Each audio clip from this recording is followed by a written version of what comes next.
Hi there, it's Kalyn Kepner. I am doing my first ever video. So bear with me a little bit, it's a little different for me, but I wanted to use this format instead of like a really long blog post to, just kind of share my personal story. I have a lot to say. And I just needed to do something more kind of intimate and personal than writing my blog. And the whole reason I'm doing this, the story that I have to share is all about Paper Crafts magazine. We received word a few days ago that the magazine will be no more after February 2015, digital or otherwise, and that this is kind of the end of the road for publishing, for reading, for the magazine. So it's been truly devastating news to me. Certainly, it's not, no one has died, thank God, like it's not a loved one that has an illness. But this has been kind of like a death in another way for me. It's the end of a big part of my life, and I know that so many other people feel this way, especially, our editors who, this was their full-time job. They were there every day, for years and years, and this is ending for them. So I can't even imagine what they're feeling right now, but I'm just kind of sharing what I'm feeling as a contributor and a longtime reader of the magazine. So it's been really emotional for me. And I just kind of wanted to share my journey, with other paper crafters, with my friends, and just kind of reflect back on the experiences that I've had with the magazine, the challenges, but mostly the joy.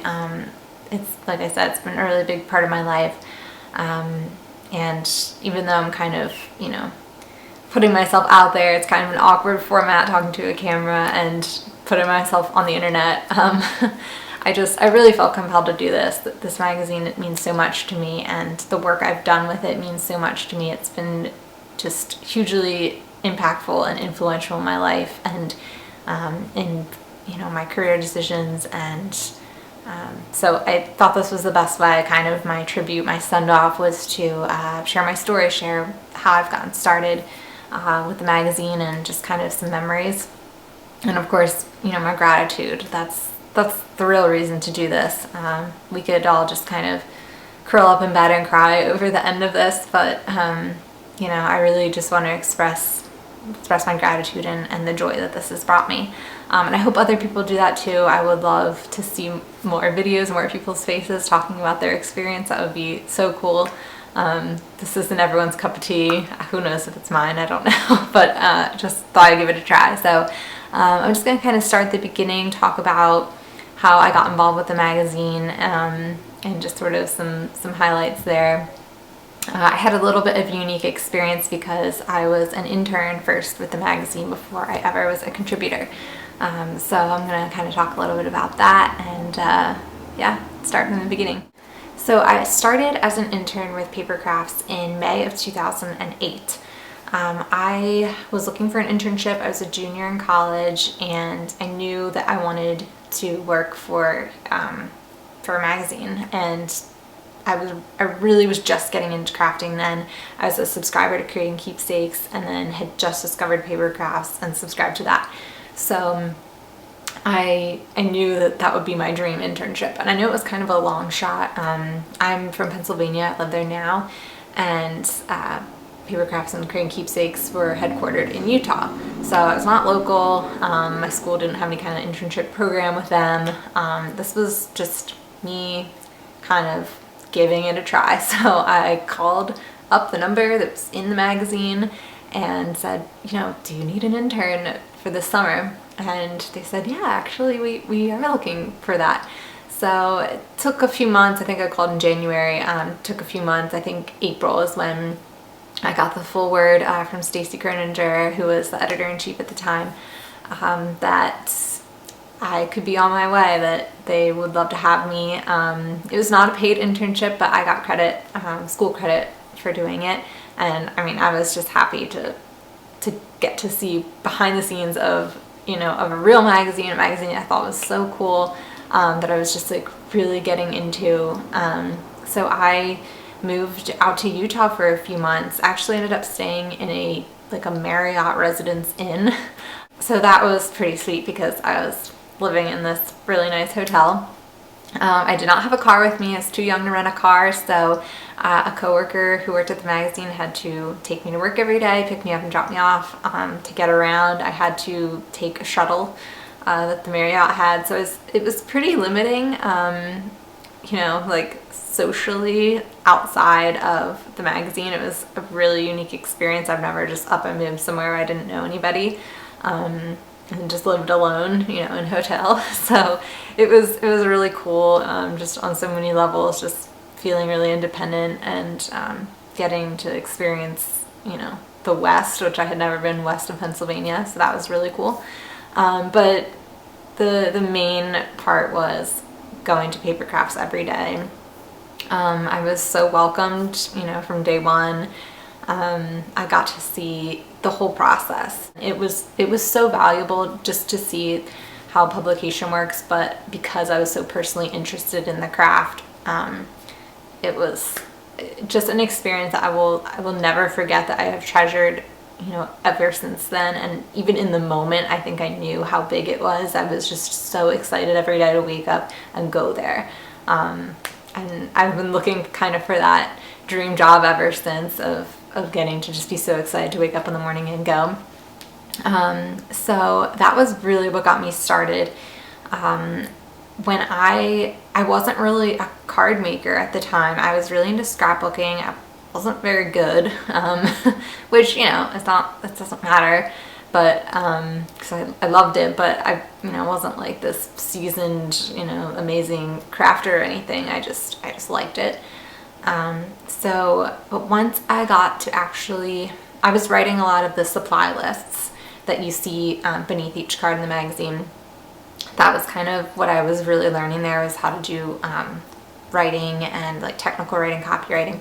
So I got to actually physically hold each card that was in my section. I got to like physically hold these beautiful cards that these, you know, amazing designers were making. It just became really clear to me, so much clearer than just looking at them at the cards on a page, that this is something I could do. You know, I think once you see it in 3D in real life, you can kind of see, oh, okay, you know, they layered this and they put this flower here and they just added a rhinestone and added this stamp, and look how it all came together. I think it just made it real for me, and I just thought in my head, you know, I can do this. This is something that I could make a card that could get in here. I knew that I could. And so I decided, you know, we had a call for submissions going out at the time, and I thought, you know, I'm gonna submit, I'm gonna try. And I created, you know, an email that wasn't my work email or my internship email, and I submitted a bunch of cards. On the weekend, I took the bus to the local mall, which was still like half an hour away on the bus, and they had an archivers there, and so I just bought a ton of stuff. And I think there's a Hobby Lobby I went to as well. So I bought a ton of stuff. I crafted for a couple weeks and horribly photographed my work.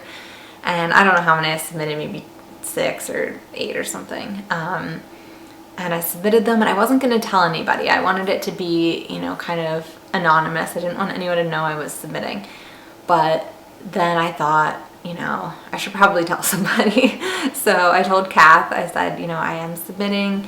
Is there anything special I need to do to do that? And she said, nope, you know, we'll get your submissions. We'll take a look at them. And she said, you know, I would be present for the actual decision making, you know, where we chose what was going in the magazine. I would be sitting there. So she said that she would just make an announcement that, you know, on the table there's something that someone in the office had created. So that way, you know, someone doesn't say like, oh, this is the ugliest card I've ever seen, and then I would, you know, want to crawl under the table.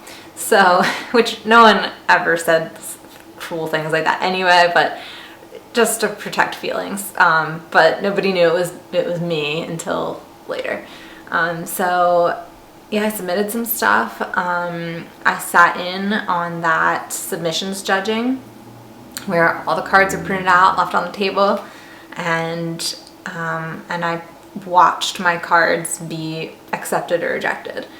And the first time I got 3 cards accepted, which was, it was like still to this day probably one of the best days of my life. It was the most exciting feeling, just watching my cards get through. And I just remember thinking like, oh my gosh, you know, did this really happen? And then I got to see it happen, you know, a second and a third time that day. So I remember that day we were going out to lunch at Olive Garden because Susan Opal, you know, have you heard of her? She was new. She came like I think a couple weeks after I had started, maybe a little bit longer, I don't remember, but so she was brand new, and I think we were taking her out to lunch, maybe to celebrate as kind of a welcome lunch. I think that's what it was for, but I know we went to Olive Garden, and we were getting ready to leave. It was right after the submissions judging, it was all done, and I just remember like going into the bathroom and just like closing the stall door, and just like freaking out, you know. I remember thinking to myself like, I will never be the same after this. Like from here on out, like I am a published designer. It meant so much to me. You know, looking back on that internship experience, you know, it ignited this fire in me. I had like for the first time, you know, I mean, I was 20 or 21, so I hadn't had a ton of life experience. You know, I still have a lot to go, but I had never felt like I had belonged somewhere so much in my life. And it wasn't just the people. And of course the people were amazing, are amazing. They welcomed me so much. You know, Kath welcomed me into her home multiple times. Brandy welcomed me into her home. Stacy took me out. Kelly took me out. I mean, those people are freaking wonderful. I have so much love in my heart for them. But it wasn't just that. Like I felt like I was in the right industry, like if that's even the word for it. But I just, you know, every new paper collection that came out, I was on it. I knew everything by heart. I knew manufacturers by heart, paper names by heart. I was so into it. I'd finally found, you know, my thing. And I think until then I had kind of like dabbled in hobbies and sports. Like I never really stuck with one thing for a long time. And I think I started to wonder, like, you know, am I ever gonna find that one thing I'm good at, or stick to one thing? And am I just always gonna be like kind of this dabbler who doesn't really, you know, get good at any one thing? That was like a worry for me. But yeah, so I had found my thing. I had found my passion, and I kind of always wondered, you know, if it would die out, if I would get sick of it, if submitting would turn it into work for me, and that it wouldn't be fun anymore. And that never happened. There are of course moments where I felt less than inspired, or I felt like I suck at this, I'm not good at this, why am I even making cards? You know, of course I've had all those moments, breakdowns, you know, where you work on something for hours and it just goes horribly wrong. Been there, done that. But it never went away. Like that fire never burnt out, and I think that's kind of what makes this so hard. Like it makes saying goodbye to this process so hard, because I feel like I still have more to do. I feel like there's still goals I have. Obviously being a go-to gal is a dream, you know, that was something that I wanted so badly, and I had the chance to try out 2 years ago, and didn't make it, but I was so honored just to be asked. It was validating for me, and it's kind of hard, you know, like to say goodbye to that dream, knowing it'll never happen, and knowing that, you know, this is the end of the road for this publishing experience. Obviously I'm still gonna craft, I'm still gonna make cards, and love it, but that excitement of, you know, of putting yourself out there, of getting accepted, you know, this work that you've worked so hard on, and then getting to see it in print, you know, getting to walk into a Barnes and Noble and show your friends, look, you know, here's my name in a magazine. Like it just was so validating for a hobby that a lot of people don't understand. This, this Paper Crafts magazine community has, and experience has been one of the loves of my life. My family, my friends, my boyfriend, and Paper Crafts. I mean, as silly as that sounds, I know that sounds crazy to people. I get that. It's a magazine, it's a hobby, whatever. But I think those who are really into it know how much more than a hobby it is. It's brought, so much just joy and inspiration into my life. I've made so many friends, even though I don't get to see them. We're all spread across the country and the world even. But going to CHA for the first time last year, getting to meet and hug Terry Anderson and getting to, pick Betsy Veldman's brain and hang out with Kim Kesty, it was just, and it's just meet everybody. I mean, I'm name dropping these go-to gals here, but Julie and Wendy, and just, I met some of the nicest people, and we all share this love for this hobby. And it's such a singular hobby. It can be really lonely at times. You're by yourself in a room, or I'm in my apartment just crafting by myself. It can be so lonely, and having this community, which I really think Paper Crafts is so responsible for. I mean, there are so many other split coast stampers and 2Ps that created these huge communities, and we cannot not acknowledge that. But in my mind, Paper Crafts has just brought all of us together and has given so many people the gift of having their work published.